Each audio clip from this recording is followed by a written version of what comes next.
Sir loan credit card award வந்தா என்ன பண்ணும் சார்? அதாவது பாத்தீங்கன்னாக்கா, நெறைய பேரு அலர்றதே வந்து இந்த அவார்டுன்னு அலர்றாங்க. நான் என்ன சொல்றேன்னா, அவார்டுன்னா என்னன்றது போன பதிவுல தெளிவா சொல்லியிருப்பேன். அதுன்றது ஒரு அறிவிப்புன்னு சொல்லலாமே. அதாவது ஒரு ரிட்டயர்டு ஜட்ஜ் இல்லன்னா 10 வருஷத்துக்கு மேல பிராக்டிஸ் பண்ற ஒரு லாயர், பண்ண லாயர், இல்ல பண்ண போற லாயர். இப்பலாம் யாருன்னே தெரியல. ஆர்பிட்ரேஷன் எடுக்கிறவங்கலாம் ஆன்லைன்ல வராங்க. அப்படிப்பட்ட பேர் எங்கேயுமே இல்ல. இது ஓடிஆர் தளங்கள் நடத்தக்கூடிய ஒரு பெரிய மோசடி. இந்த பேங்க் என்ன பண்றாங்கன்னா, இந்த ஓடிஆர் தளத்தை புடிச்சு எதுக்கு தொங்கிட்டு இருக்காங்கன்னா, அவங்க கிட்ட கொடுத்தா காசு கம்மி. ஏன்னா ஒருத்தர்கிட்ட போயிட்டு வெங்காயம் வாங்குனீங்கன்னு வச்சுங்களேன், அவன் 60 ரூபாய்க்கு விற்கிறான். அதே ஒரு ஹோல்சேல போய் வாங்குனீங்கன்னா அவன் 20 ரூபாய்க்கு கொடுப்பான். அதே மாதிரி தான் இங்க ஒரு சில ஆளுகளை பிடிச்சி கொடுத்தாக்கா இவ்வளவு அமௌண்ட் கொடுக்க வேண்டி வரும். லம்பா கொடுத்தோம்னா அவன் ரிடக்ஷன் பண்ணுவான், கன்செஷன் கொடுப்பான். அதனால தான் ஓடிஆர் தளத்திட்ட போயிட்டு 50,000 கேஸ் 60,000 கேஸ் நம்ம லீடிங் பேங்க் எல்லாம் கொடுத்துட்டு இருக்காங்க. மெயினா பாத்தீங்கன்னா ஐசிஐசிஐ, இந்த ஹெச்டிஎஃப்சி, இந்த ஐடிஎஃப்சி, அப்புறம் பஜாஜ், ஆக்சிஸ், இவங்க எல்லாமே கொஞ்சம் பெரிய தலைங்க. இவங்க எல்லாம் என்ன பண்றாங்கன்னா, இந்த ஓடிஆர் தளத்தை பார்த்துட்டு அவங்க கிட்ட போயிட்டு இந்த மாதிரி எங்க கேஸ் எடுத்து நடத்துங்கன்னு சொல்லிட்டு டிஜிட்டல் டாக்குமெண்ட் கொடுத்துறாங்க. அவர் வந்து ஒரு பஞ்சாயத்து அதிகாரி மாதிரி அவர் என்ன பண்ணுவாரு, நீ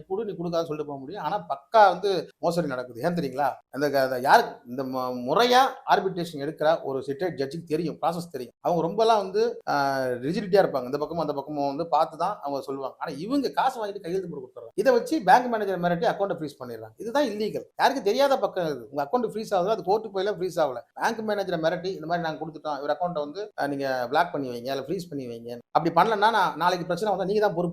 பேங்க் வந்து பயந்து போய் அக்கௌண்ட் ஃப்ரீஸ் பண்றாங்க. அது கோர்ட் ஆர்டரால கிடையாது. ஏன் ஃப்ரீஸ் பண்றாங்கன்னா, இப்போ ஒரு டிஃபால்டர் எடுத்துக்கங்க. அந்த டிஃபால்டர் வந்து ஆக்சுவலி அந்த அக்கௌண்ட்ல மைனஸ்ல தான் இருக்கும். அதே போல இல்லைன்னா பணமே இருக்காது, டிரான்சாக்ஷன் இருக்காது. அந்த அக்கௌண்ட்டை ஃப்ரீஸ் பண்றதுல பேங்க் ஒன்றும் பெரிய பிரச்சனை. ஏன்னா வருங்காலத்துலையும் பணம் போட போறது இல்ல, உங்க பேர்ல எப்படி இல்ல, எதுவுமே கிடையாது. முதல்ல நீங்க அவனுக்கு தேவையே இல்லை. ஒரு பேங்குக்கு அவர் வந்து ஒரு பிக்ஸட் டெபாசிட், ஒரு டிரான்சாக்ஷன், இந்த மாதிரி இருக்கிற ஆள் தான் பேங்குக்கு தேவையே தவிர, நீ கடன்காரனா பேங்க்காரன் எப்படி எடுத்துப்பான்? நீங்களே கடன் வாங்கிருக்கீங்க, கடன் வாங்கின உங்களோட அக்கௌண்ட் எங்களுக்கு எதுக்கு? எங்களுக்கு தேவையே கிடையாது, நான் ஃப்ரீஸ் நாங்களே பண்ணிடுறோம்னு சொல்லிட்டு பண்ணிடுறாங்க.